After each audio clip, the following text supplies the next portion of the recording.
रात के 2 बज रहे थे और विराट मेघालय और असम बॉर्डर के बीच पड़ने वाली किश्नोई नदी को पार कर रहा था। दूर दूर तक अंधेरा छाया हुआ था।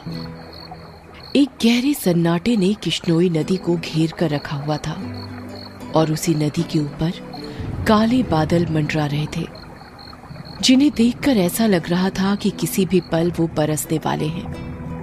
नदी में घुटनों तक पानी था जो धीमी रफ्तार के साथ बहे जा रहा था। विराट के एक हाथ में मोबाइल का टॉर्च था तो दूसरे हाथ में साइकिल का हैंडल। विराट पैदल पैदल मोबाइल के टॉर्च की रोशनी के सहारे नदी पार कर ही रहा था कि तभी उसका मोबाइल बजने लग जाता है।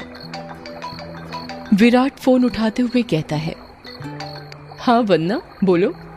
मोबाइल के अंदर से एक औरत की आवाज सुनाई देती है। कहाँ तक पहुंचे आप जी?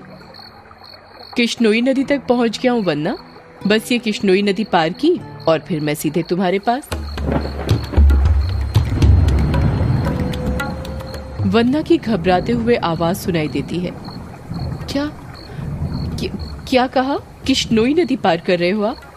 और नहीं तो क्या, अब तुम्हें तो पता ही है कि बंगला मुडा गांव से रोगंका मुचा गांव जाने का एकमात्र यही रास्ता है और वो भी नदी पार करके जाना पड़ता है।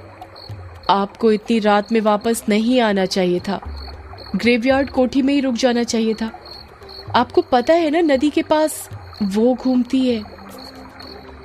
विराट हैरानी के साथ पूछता है, वो घूमती है मतलब? आपको सब पता है पर फिर भी आप जानबूझकर ऐसा बोल रहे हैं ना? माँ जी ने बताया था ना कि नदी पार करते वक्त उसका नाम नहीं लेना चाहिए वरना वो सच में आ जाती है। वंदना, तुम भी ना कहाँ माँ की बातों में आ गई। लगता है माँ ने तुम्हें भी यक्षिणी की कहानी। विराट अपनी बात पूरी करता उससे पहले ही वंदना घबराते हुए कहती है, चुप हो जाओ जी। हे काली माँ, मेरे पति की रक्षा करना और अनजाने में इनसे जो अनर्थ हुआ है उसके लिए माफ कर देना। अब ये कभी उसका नाम नहीं लेंगे।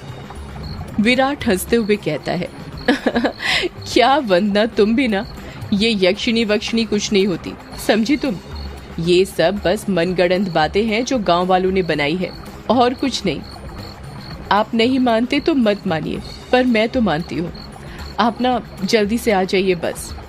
हाँ वंदना, आ रहा हूँ, बस ये नदी तो पार कर लूँ पहले। अच्छा मैं रखती हूँ। अरे ऐसे कैसे? तुम्हें नहीं लगता तुम कुछ भूल रही हो?